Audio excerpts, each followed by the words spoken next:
Incapable है। उन्होंने ये बात वहां पे बताई। उन्होंने बताया कि यूएनएससी में परमानेंट सीट दो। उन्होंने बोला कि we are ready to take members होते हैं। जो टेम्परेरी मेंबर्स होते हैं वो 2 साल के लिए चुने जाते हैं और 2 साल बाद किसी प्रस्ताव के विरोध में अपना मत डालेगा तो उसी की मानी जाएगी, बाकी सारे देश कुछ। वो शक्तियां, जैसे कि अगर हम बात करें, जैसे भारत खुद है एक बहुत बड़ी शक्ति। अमेरिका महाद्वीप की बात करें तो ब्राजील वहां पर है। जापान, जर्मनी जिस हिसाब से वहां उभरे हैं, वो पहले भी महाशक्ति थे लेकिन वो युद्ध में हार गए। इसलिए इन जिम्मेवारियों को, जो यूएनओ की रिस्पॉन्सिबिलिटीज हैं, उन्हें पहले से निभाता। लेकिन मिलिट्री पावर वर्ड यूज उन्होंने नहीं किया। उन्होंने कहा मेजर सिक्योरिटी फोर्स। देखिए, फोर्स कहा, उन्होंने मिलिट्री पावर नहीं कहा। तो यही साइकोलॉजिकल वर्ड्स होते हैं, महत्वपूर्ण है कि जो और लोग सुन रहे हैं वो भी उनकी बातों को सपोर्ट करें। नमस्कार साथियों, 27 सितंबर 2025 को भारत के विदेश मंत्री श्री जयशंकर साहब ने यूएनओ की व्यवस्था को जो धोया है वो देखने लायक था। शायद आपने देखा हो कि उन्होंने यूएनएससी को किस तरह आज के समय में बिल्कुल गैर जरूरी बताया। ये बहुत देखने लायक था कि उन्होंने यूएनएससी में क्या क्या कमियां बताई। यूएनएससी की अगर मैं बात करूं, UNSC United nation security council, ये यूएनओ का एक विंग है, यूएनओ का एक पार्ट है जो कि विश्व में शांति बनाए रखने का काम करता है, जो युद्ध देखता है, जो इस तरह की व्यवस्था करना उसका काम है कि संसार में शांति बनी रहे। तो यूएनएससी जो काम करता है, जो गलत काम करता है या जो कार्य करने में वो सक्षम नहीं है, उन कमियों को श्री जयशंकर ने उठाया, उनकी कमियां बताई और उसमें क्या सुधार करने की जरूरत है उन्होंने साफ साफ रखा। इसके साथ किस तरह से उन्होंने अपनी दावेदारी ठोकी, भारत की दावेदारी यूएनएससी में ठोकी। दरअसल यूएनएससी में केवल 5 परमानेंट मेंबर हैं, तो वो जो संरचना है वो उसमें क्या कमियां हैं, उसमें क्या सुधार करने की जरूरत है, क्यों करने की जरूरत है, ये सारी बातें जयशंकर साहब ने वहां पे रखी। सबसे बड़ी बात आप अगर ये देखोगे कि जो उन्होंने बातें कही, बातें तो कोई भी कह सकता है, पर जो उन्होंने फैक्ट्स रखे, जो उन्होंने शब्दों का चुनाव किया, जो उनकी शब्दावली थी, वो देखने लायक थी। इस वीडियो में हम ये सारी बातें करेंगे कि उन्होंने किस तरह यूएनओ में अनइक्वल प्रेजेंटेशन को हाईलाइट किया, उन्होंने किस तरह जो प्रेजेंट की प्रॉब्लम्स हैं, जो आधुनिक प्रॉब्लम्स हैं, वो गिनाई और किस तरह यूएनएससी उसको मीट करने में इनकैपेबल है। उन्होंने ये बात वहां पे बताई। उन्होंने बताया कि किस तरह यूएनएससी में रिफॉर्म्स करने की जरूरत है अगर उसको वैध बनाए रखना है दुनिया के अंदर, और किस तरह भारत रेडी है और रिस्पॉन्सिबिलिटीज लेने के लिए। ये शब्द आप जरूर देखना कि उन्होंने ये नहीं बोला कि भाई हमें यूएनएससी में परमानेंट सीट दो। उन्होंने बोला कि we are ready to take more responsibilities. तो जो उनके शब्दों का चुनाव है, जो उनके फैक्ट्स हैं, इस वीडियो में हम ये सारी बातें कवर करेंगे कि उन्होंने क्या कहा, किस तरीके से कहा। मैं शुरू करता हूं। अगर वीडियो पसंद आए तो प्लीज लाइक करना। शुरू करते हैं। पहली बात उन्होंने जो कही, वो जो यूएनएससी है उसमें अनइक्वल रिप्रेजेंटेशन है। यूएनएससी अगर आप समझें, यूएनएससी में 5 परमानेंट मेंबर होते हैं और 10 टेम्परेरी मेंबर्स होते हैं। जो टेम्परेरी मेंबर्स होते हैं वो 2 साल के लिए चुने जाते हैं और 2 साल बाद रोटेशन होता है। लेकिन 5 परमानेंट मेंबर ऐसे होते हैं जो वहीं रहते हैं और उनके पास वीटो पावर होता है। वीटो पावर से मतलब है कि वो जो कह देंगे, उनमें 5 देशों में से अगर कोई एक देश भी जो कह देगा, किसी प्रस्ताव के विरोध में अपना मत डालेगा, तो उसी की मानी जाएगी, बाकी सारे देश कुछ भी कहते रहे। ठीक है, तो उन्होंने क्या कहा कि जो यूएनएससी है उसमें परमानेंट मेंबर केवल 5 हैं और वो 5 मेंबर पूरे वर्ल्ड को प्रेजेंट नहीं कर पाते। फॉर एग्जाम्पल, जैसे अफ्रीका महाद्वीप है, लैटिन अमेरिका महाद्वीप है, यहां से कोई प्रेजेंटेशन यूएनएससी में नहीं है, जबकि बहुत बड़े बड़े देश हैं जो एक बहुत बड़ी पॉपुलेशन को प्रेजेंट करते हैं, तो उनकी समस्याओं को वहां पर कौन रखेगा। तो पहली बात उन्होंने ये बोली कि जो प्रेजेंटेशन है वो जस्टिफाइबल होना चाहिए, जो पूरी दुनिया को प्रेजेंट करे।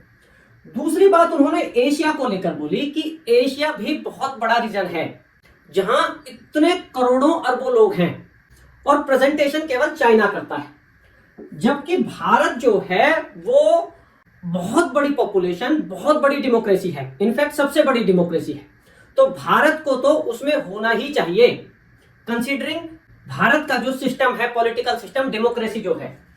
और उन्होंने क्या बोला?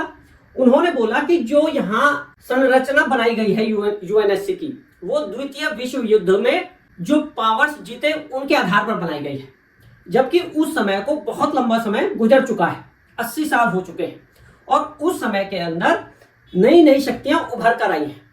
तो उन शक्तियों का क्या जिनको यहां प्रेजेंटेशन नहीं मिला? वो शक्तियां, जैसे कि अगर हम बात करें, जैसे भारत खुद है एक बहुत बड़ी शक्ति, अमेरिका महाद्वीप की बात करें तो ब्राजील वहां पर है, जापान, जर्मनी जिस हिसाब से वहां उभरे हैं, वो पहले भी महाशक्ति थे, लेकिन वो युद्ध में हार गए, इसलिए उनको परमानेंट देशों में जगह नहीं मिली, लेकिन वो अपने आप में महापावर हैं। और जो अफ्रीकी देश हैं उनका भी यहां पर कोई प्रेजेंटेशन नहीं है। तो उन्होंने पहली बात तो ये बोली कि ये जो अनइक्वल रिप्रेजेंटेशन है यूएनएससी के अंदर, ये जस्टिफाइड नहीं है। दूसरी बात, उन्होंने P5 यानी परमानेंट 5 जो नेशंस हैं उनके ऊपर बोला कि इनका पूरी तरह वहां डोमिनेंस है। डोमिनेंस इस हद तक है कि यूएनएससी की जो कार्य क्षमता है वो बिल्कुल पंगु हो गई है, वो कार्य करने में एबल ही नहीं है। जो संरचना है यूएनएससी की वो इस तरीके से है, जो मैंने अभी बोला P5 नेशंस में कि इनके पास वीटो पावर है।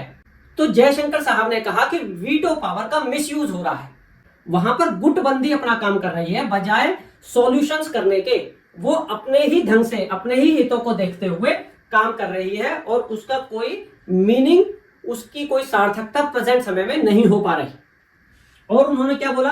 जो ग्लोबल साउथ है उसकी कोई आवाज नहीं है।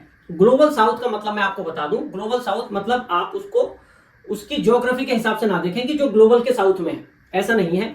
ग्लोबल साउथ नेशंस वो नेशंस हैं जो डेवलपिंग नेशंस हैं, जो विकासशील देश हैं, अब उनको ग्लोबल साउथ नेशंस के नाम से बोला जाता है। तो उसकी कोई इसमें जगह नहीं है, नीति निर्माण में उनकी कोई भूमिका नहीं है। जो पांचों देश हैं वो डेवलप्ड कंट्रीज हैं, तो डेवलपिंग और डेवलप्ड कंट्रीज के मुद्दे अलग अलग होते हैं। तो डेवलपिंग नेशंस की उसमें कोई भूमिका नहीं है, नीति निर्माण में उनका कोई रोल नहीं है। इस वजह से जो प्रेजेंटेशन है, जो रिप्रेजेंटेशन है यूएनएससी का, वो नाकाफी है और उसमें बदलाव करने की बहुत ज्यादा जरूरत है। तो ये मोटी मोटी बात उन्होंने बोली, ठीक है, ओके। अब उन्होंने क्या क्या चैलेंजेस बोले, जो मॉडर्न चैलेंजेस हैं, जो आज के समय के चैलेंजेस हैं, और किस तरह यूएनएससी उनको मीट करने में नाकामयाब रहा। देखिए, जो सबसे बड़ा चैलेंज है आज के समय में वो है टेररिज्म, आतंकवाद। आतंकवाद के प्रति जो जीरो टॉलरेंस होना चाहिए, जीरो टॉलरेंस तो छोड़ ही दीजिए, जो यूएनएससी की जो कार्य करने की जो स्टाइल है वो दूर दूर तक इसे सॉल्व नहीं कर सकती। तो एक बात तो ये हुई कि टेररिज्म को हैंडल करने में जो प्रेजेंट संरचना है, जो प्रेजेंट सिस्टम है, वो टोटल फेलियर रहा है। दूसरी बात जो इसके साथ ही इक्वली महत्वपूर्ण है, वो जो युद्ध हो रहे हैं दुनिया के अंदर, चाहे इजराइल और हमास का युद्ध हो या फिर रूस और यूक्रेन का युद्ध, दोनों ही युद्धों को रोकने में यूएनएससी नाकामयाब रहा है। और चाहे इससे पहले के युद्ध हुए हों जिसमें अमेरिका डायरेक्ट इन्वॉल्व रहा हो, डायरेक्ट और इनडायरेक्ट इन्वॉल्व रहा हो, उसका भी कोई समाधान कभी नहीं निकल पाया है। ये बात उन्होंने बोली नहीं, लेकिन युद्धों की बात उन्होंने बोली है। और अगर उसको आप देखेंगे तो मीनिंग यही है कि भाई युद्ध जितने भी होते हैं उसमें यूएनएससी कार्य करने में प्रभावशाली बिल्कुल भी नहीं है। खासकर जिस युद्ध में वो जो 5 देश हैं वो डायरेक्टली और इनडायरेक्टली इन्वॉल्व हो, कोई प्रस्ताव आएगा और वो उसके विरोध में वोट कर देंगे, उनमें से कोई भी एक, तो वो प्रस्ताव पास नहीं हो सकेगा। तो ये यूएनएससी की संरचना जो है, उसका जो स्ट्रक्चर है, उसके सबसे बड़े खामियां हैं जिसको चेंज करने की जरूरत है। तीसरा जो उन्होंने चैलेंज बताया वो क्लाइमेट चेंज का बताया। जिस तरह से क्लाइमेट चेंज हो रहा है, जिस हिसाब से उसको हैंडल करने की जरूरत है, जो फंडिंग करने की जरूरत है, जो एक सिस्टम पूरा डेवलप करने की जरूरत है, उसमें यूएनओ यूएनएससी का जो काम है वो उस हिसाब से नहीं हुआ है जो होना चाहिए। जो एक टारगेट डेट है, जो उन सब चीजों को हासिल करना है, वो मीट होने के कोई चांसेस अभी तक नहीं दिख रहे। तो ये बात उन्होंने कही। और सस्टेनेबल डेवलपमेंट गोल्स, देखिए कुछ गोल्स हैं यूएनओ के कि भाई हम जो है गरीबी हमें खत्म करनी है, भूखमरी हमें खत्म करनी है, जेंडर इक्वलिटी हमें लानी है, किसी भी तरीके का भेदभाव हमें कम से कम करना है, क्वालिटी एजुकेशन हमें प्रोवाइड करनी है, साफ पानी पूरी दुनिया में अवेलेबल होना चाहिए। इस तरीके के 17 जो है डेवलपमेंट गोल्स हैं यूएनओ के। तो उस पर फंडिंग चाहिए होगी, एक दृष्टिकोण चाहिए होगा, एक कार्य करने का प्रॉपर प्रोसीजर चाहिए होगा। तो जयशंकर साहब कह रहे हैं इस तरीके की कोई व्यवस्था उस हिसाब से नहीं है कि ये गोल्स मीट हो पाए, कोई टारगेट लाइन मीट करने की कोई पॉसिबिलिटी नहीं दिखाई देती। तो इस तरीके से जो चैलेंजेस हैं, जो उन्होंने मुख्य 4 चैलेंजेस बताए, चारों ही चैलेंजेस को मीट करने में, चारों ही चैलेंजेस को पूरा करने में यूएनएससी पूरी तरह फेल रहा है, यूएनओ पूरी तरह फेल रहा है। कहने का मतलब यह है कि अब इसमें सुधार करने की जरूरत है जिससे कि इसकी वैधता बनी रहे। तो सुधार करने के लिए उन्होंने क्या बातें कही हैं? एक तो उन्होंने यही कहने का मतलब था कि जो रिप्रेजेंटेशन है वो पूरे ग्लोब का हो, पूरी दुनिया का हो। अब उन्होंने भारत की दावेदारी किस हिसाब से रखी है, ये बहुत देखने वाली चीज है। उन्होंने ये नहीं बोला कि हमें दावेदारी दे दो, हमें सदस्यता दे दो यूएनएससी की, उन्होंने डायरेक्ट नहीं बोला। उन्होंने किस तरीके से बोला? उन्होंने बोला कि भारत इन जिम्मेवारियों को, जो यूएनओ की रिस्पॉन्सिबिलिटीज हैं, उन्हें पहले से निभाता आ रहा है। और उन्होंने फैक्ट्स दिए इस चीज के लिए। उन्होंने क्या क्या फैक्ट्स दिए? सबसे पहले तो उन्होंने जो उनकी दावेदारी है उसको सिद्ध करने के लिए कुछ बातें रखी। उन्होंने क्या बात रखी कि भाई जो भारत है वो लार्जेस्ट डेमोक्रेसी है दुनिया की, जो 140 करोड़ लोग हैं वो डिजर्व करते हैं, वो इतनी बड़ी जनसंख्या है, जो पूरा सिस्टम है डेमोक्रेटिक सिस्टम है, वो डिजर्व करता है to get the voice in UNSC. पहली बात उन्होंने ये बोली। दूसरी बात उन्होंने क्या बोली कि जो भारत है वो चौथी लार्जेस्ट इकोनॉमी है, यानी कि एक अपने आप में सुपर पावर है। उन्होंने सुपर पावर खुद को नहीं कहा, उन्होंने इकोनॉमी के बारे में बात की कि हम इतनी बड़ी अर्थव्यवस्था है, इतना बड़ा कंट्रीब्यूशन करते हैं अर्थव्यवस्था में, तो हमें इग्नोर नहीं किया जा सकता। और एक बहुत महत्वपूर्ण, एक बहुत बढ़िया वर्ड उन्होंने यूज किया अपने लिए कि we are major security force. देखिए यहां पे इन्होंने खुद को महाशक्ति, एक बहुत बड़ी मिलिट्री पावर बताया, लेकिन मिलिट्री पावर वर्ड यूज उन्होंने नहीं किया, उन्होंने कहा मेजर सिक्योरिटी फोर्स। देखिए अगर मिलिट्री पावर कहते हैं तो उसका मीनिंग नेगेटिव जाता है। मिलिट्री पावर कहने का मतलब है कि I am strong enough that can attack anybody, है ना। लेकिन सिक्योरिटी फोर्स का मतलब है कि जो सेफ रखे दुनिया को, जो दुनिया में शांति बना के रखे, उसको सुरक्षा प्रदान कर सके। तो उन्होंने अपने देश को एज अ सिक्योरिटी फोर्स कहा, उन्होंने मिलिट्री पावर नहीं कहा। तो यही साइकोलॉजिकल वर्ड्स होते हैं जो प्रभाव डालते हैं। और अगर आपने पहले ध्यान दिया हो तो उन्होंने खाली मैं खाली अपनी बात नहीं कही, उन्होंने और देशों को भी साथ लेकर चलने की बात कही। उन्होंने जापान जर्मनी की बात की, उन्होंने ब्राजील की बात की, उन्होंने सारे विकासशील देशों की बात की, जिससे कि उनका सपोर्ट भी उतना ही रहे भारत को जितना वो खुद को सपोर्ट कर रहा है। तो ये जो कहने का तरीका है दैट इज इक्वली इंपॉर्टेंट। बात कहने को कोई भी कह दे, लेकिन उसकी जो विश्वसनीयता है वो बहुत महत्वपूर्ण है कि जो और लोग सुन रहे हैं वो भी उनकी बातों को सपोर्ट करें। तीसरी बात उन्होंने क्या कही? देखिए जो यूएन है वो क्या करता है कि कहीं पे भी कोई प्रॉब्लम आती है युद्ध से संबंधित, शांति व्यवस्था बनाए रखने से संबंधित, तो उनकी एक अपनी फोर्स होती है यूनाइटेड नेशन की। उस फोर्स में डिफरेंट कंट्रीज से सैनिक बुलाए जाते हैं। तो जो भारत के सैनिक है दशकों से, वो भारत अपने सबसे ज्यादा सैनिक वहां भेजता है, उसे पीस कीपिंग फोर्स बोला जाता है। तो भारत दशकों से बहुत ज्यादा सैनिकों की टर्म में कंट्रीब्यूट करता है। तो एक बात उन्होंने ये बोली कि भारत जो है 1000 ऑफ इंडियन सोल्जर्स जो है हमेशा शांति बनाए रखने के लिए वहां भेजता है यूएन में। तो हमें इग्नोर नहीं किया जा सकता, इनफैक्ट हमारा जो कंट्रीब्यूशन है उसको इग्नोर नहीं किया जा सकता। जो काम यूएन के हैं वो हम ऑलरेडी कर रहे हैं, किस किस तरीके से वो ये बता रहे हैं।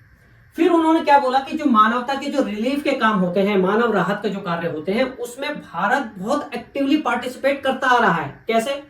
जैसे कि जो कोविड का टाइम था उसमें भारत ने वैक्सीन बनाई, अपने लोगों को वैक्सीन दी, लेकिन साथ में जो गरीब देश थे वहां भी वैक्सीन करोड़ों डोज वहां भेजी। यानी कि वो जो गरीब लोग थे उनका ध्यान भारत ने खुद से रखा।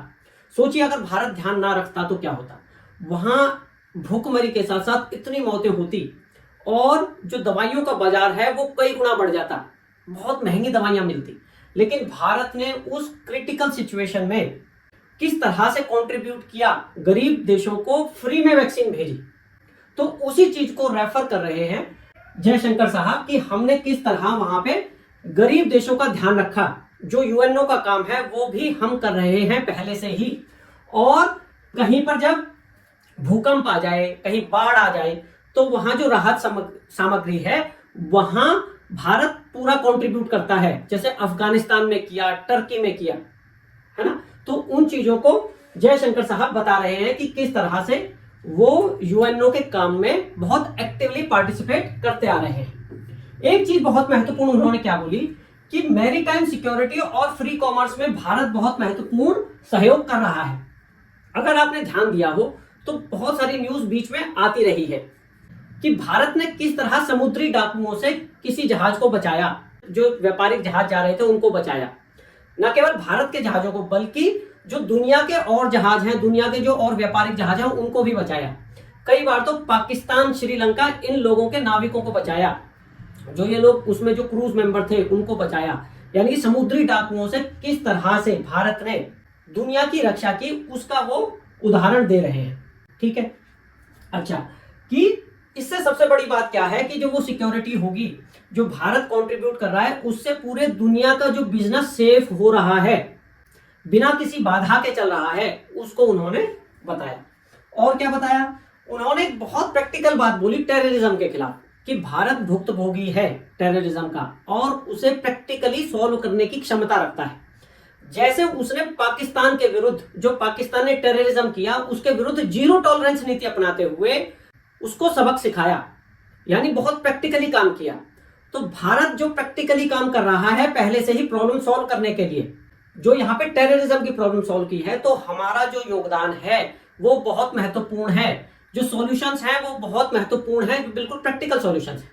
फॉर एग्जांपल, भारत ने जब पाकिस्तान पर हमला किया, पहले पाकिस्तान ने टेररिस्ट से भारत पर हमला किया, फिर भारत ने जब उसका बदला लिया, तो जो पाकिस्तान मार खा रहा था उस पर पैसे बिल्कुल खत्म हो गए थे, तो उसकी हेल्प किसने की? अमेरिका ने की, IMF से पैसे उसके पास कराकर। तो ये प्रैक्टिकल सॉल्यूशन नहीं हुआ। जब अमेरिका की कोई चीज आती है, जब अमेरिका को टेररिज्म का इशू आता है, तो अमेरिका उसे टेररिस्ट कहके, टेररिज्म कहके उस पर एक्शन लेता है। लेकिन जब कोई और देश फंसता है तो वहां पे अमेरिका टेररिस्ट को सपोर्ट कर रहा है। तो जो ये डबल स्टैंडर्ड है, इसकी वजह से टेररिज्म जैसी प्रॉब्लम कभी सॉल्व नहीं हो पाएगी। तो जयशंकर साहब ने ये उदाहरण नहीं दिया अमेरिका वाला, लेकिन उन्होंने ये बोला कि we are very practical regarding handling terrorism. तो उन्होंने इस तरीके से वो अपनी भूमिका को बता रहे हैं कि अगर हमें यूएनएससी में सीट दी जाएगी तो हम किस तरीके से, किस अप्रोच द्वारा इन चीजों को हैंडल करने वाले हैं। तो वो अपना रोल जो है वहां पर बताने की कोशिश कर रहे हैं कि हम क्या क्या कर सकते हैं। और उन्होंने क्या बोला, उन्होंने क्लाइमेट के बारे में बोला, सस्टेनेबल डेवलपमेंट के बारे में बोला। क्लाइमेट में देखिए, जो भारत जिस तरह से ग्रीन एनर्जी पर काम कर रहा है, सोलर एनर्जी पर काम कर रहा है, उस हिसाब से शायद ही कोई देश कर रहा हो, तो उन्होंने उसका रेफरेंस दिया। और सबसे बड़ी बात उन्होंने क्या बोली कि जो भारत है ग्लोबल साउथ की, जो डेवलपिंग नेशंस हैं, उनकी बात उठाता आ रहा है लगातार। जैसे कि G20 नेशंस, G20 का जो मीटिंग हुई थी भारत में, उसमें भारत ने 20 नेशंस के साथ साथ डेवलपिंग कंट्रीज को, जो अफ्रीकन कंट्रीज हैं, उनको भी बुलाया था, उनकी प्रॉब्लम्स को वहां पर रखा था, उठाया था और जोरदार तरीके से उठाया था। तो जयशंकर साहब कह रहे हैं कि अगर हम वहां पर होते हैं तो केवल डेवलप्ड नहीं बल्कि डेवलपिंग कंट्रीज की भी आवाज उतने ही जोर शोर से उठाएंगे, उसका समाधान ढूंढेंगे और उसमें हम बहुत प्रैक्टिकल अप्रोच रखेंगे। तो इस तरीके से जयशंकर साहब ने भारत की दावेदारी वहां पर रखी। डायरेक्ट बात नहीं बोली कि हमें यूएनएससी में जगह दो, उन्होंने बल्कि बोला कि जो यूएनएससी के काम है, जो यूएनओ के काम है, वो हम ऑलरेडी बहुत प्रैक्टिकल तरीके से, रिस्पॉन्सिबल तरीके से कर रहे हैं। तो वो वहां पर हमारी जगह बनती ही है, हम डिजर्व करते हैं। तो फाइनली इसके क्या क्या कंक्लूजन निकले? उन्होंने एक बात ये बोली कि जो यूएनएससी है ऐसा ना हो कि केवल जो 5 परमानेंट मेंबर हैं उनका क्लब बनकर रह जाए, इसलिए इसमें सुधार करने की जरूरत है जिससे कि उसकी वैधता बनी रहे दुनिया के अंदर। और क्या उन्होंने बोला? उन्होंने बोला कि उसमें उसका विस्तार किया जाए यूएनएससी का, उसमें सारे रीजन्स को प्रॉपर जगह दी जाए जिससे कि पूरी दुनिया का रिप्रेजेंटेशन वहां हो सके, सारे डेवलपिंग कंट्रीज का, गरीब देशों का भी वहां पे प्रॉपर रिप्रेजेंटेशन हो सके। जो पॉलिसी मेकिंग है, जो नीति निर्माण होना है, उसमें उनकी वॉइस उतनी ही महत्वपूर्ण है जितनी कि डेवलप्ड कंट्रीज की। तो उन्होंने यूएनएससी के विस्तार की बात कही और उन्होंने केवल ये नहीं कहा कि बस हमें हमें दे दो, उन्होंने पूरे वर्ल्ड की बात की। अब एक बात बताओ, जब वो इस तरह की बात रखेंगे तो दुनिया जो बाकी का वर्ल्ड है जो यूएनएससी में नहीं है वो उनकी बातों को कैसे इनकार करेगा? तो वो पूरी दुनिया को साथ लेकर चल रहे हैं, ये बहुत महत्वपूर्ण देखने वाली बात है। और लास्ट में उन्होंने भारत की बात की कि भारत किस तरीके से इन सारी चीजों को कर रहा है और इससे भी ज्यादा रेस्पॉन्सिबिलिटीज उठाने के लिए तैयार है। तो उन्होंने इनडायरेक्टली यही बात बोली कि हमें यूएनएससी में जगह मिलनी चाहिए, हम इसको डिजर्व करते हैं, हम पहले से ही वो सब चीजें कर रहे हैं और हम इसके हकदार हैं। तो ये थी आज की वीडियो जिसमें जयशंकर साहब ने किस तरीके से यूएनएससी की प्रॉब्लम्स बताई, आज की जो प्रॉब्लम्स हैं वो बताई और किस तरह यूएनएससी उन्हें कर नहीं पा रहा, क्या हमारा रोल है, हम किस तरीके से उन रिस्पॉन्सिबिलिटीज को कर रहे हैं, किस तरीके से दुनिया को उसमें इन्वॉल्व करना चाहिए, पूरी दुनिया को, क्योंकि प्रॉब्लम्स पूरी दुनिया की हैं। तो अगली बार फिर हम किसी और इंपॉर्टेंट मुद्दे के साथ प्रस्तुत होंगे। Thank you.